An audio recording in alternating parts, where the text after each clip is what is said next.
is where Israel negotiated and released prisoners, or you may call them terrorists according to the Israelis, for even dead bodies of their soldiers. So in all honesty, what I am trying to say, the no concession, even though it has been mentioned, it is not always and it has worked.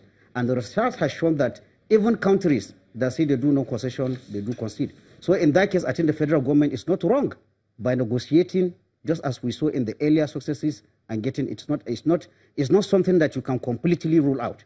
The second option of negotiating would bring us to the second option of negotiating and getting the release. You have to. But again, I look carefully at the statement made by the Minister of Information.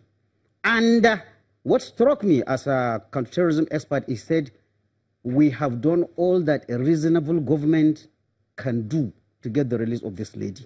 A reasonable government. What do I say? Even in negotiation, again, it is not a limitless territory. Certainly, there are negotiations that a government will accept. And unfortunately for the people held, there are certain negotiations or certain conditions that cannot be received. For example, mostly, terrorists will either demand for money, they will demand for policy change, they will either also demand for maybe prisoners, and then sometimes it is even just for the publicity of being heard or allowed to be aired on TV. Now, in some aspects, you might find a terrorist group making normally a political demand. Like, for example, here I'm just speculating. We want to have our Islamic State in Borno. Now, such a condition certainly cannot be accepted by a reasonable government. So that's why I put that emphasis on where the minister said what a reasonable government could do. That means there are certain negotiations or certain conditions that are not acceptable. Now, we go to the third option, which I said, which is a tactical action. Tactical action of sending specialized troops to storm. That is assuming we have localized where these hostages are and then. But again, history has shown that even the best trained hostage rescue teams, when we say the best trained, I mean the Russians are touted generally to be the best, but we remember what happened in 2002 when they stormed a theater to release some school children. What happened? About 129 school children were killed, and about 39 hostage takers were killed. Now, generally, apart from that, studies have been carried out again. It has shown that tactical rescue of hostages, in essence, it kills more hostages than even the hostages that are killed through execution by terrorist groups. In fact, there are research that shows that up to 60 to 80% chance. And get this question through to you, because you made mention of the options open to government, and the second option you said was that of negotiations. But if I may just flip this question to Mr. Ejiofor, if the government did negotiate before now in the case of the Chibok girls, and we got some of the girls freed, and in return, maybe some of the high-ranking members of the Boko Haram that were in government captivity, held by the government, were released to them. And maybe some transactions that involved financial inducements were also perpetrated in that deal. Isn't that the same reason why the Boko Haram is more emboldened today to carry out attacks, knowing well that we have now resourced them?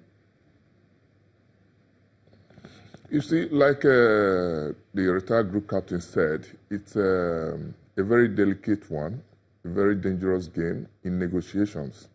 Because I also concede to the federal government that what the federal government said, that every reasonable government, but reasonableness, again, depends on the terms of conditions. You see, we've had some upsurge after the release of some Boko Haram leaders. And possibly there was exchange of money. I wasn't part of the negotiations. And they used this money to acquire more arms and get publicity. It's very, very sad. But you know, but the sanctity of human life, people are involved. And you cannot say, because I am not involved, we should leave the people there. The hostages, you leave them there. So it's a win-win or lose-lose situation. It's a very serious one because if my own relation is there, I want government to do everything to ensure early and safe release. But you know, it's a difficult one. He has talked about the three options and the advantages and disadvantages.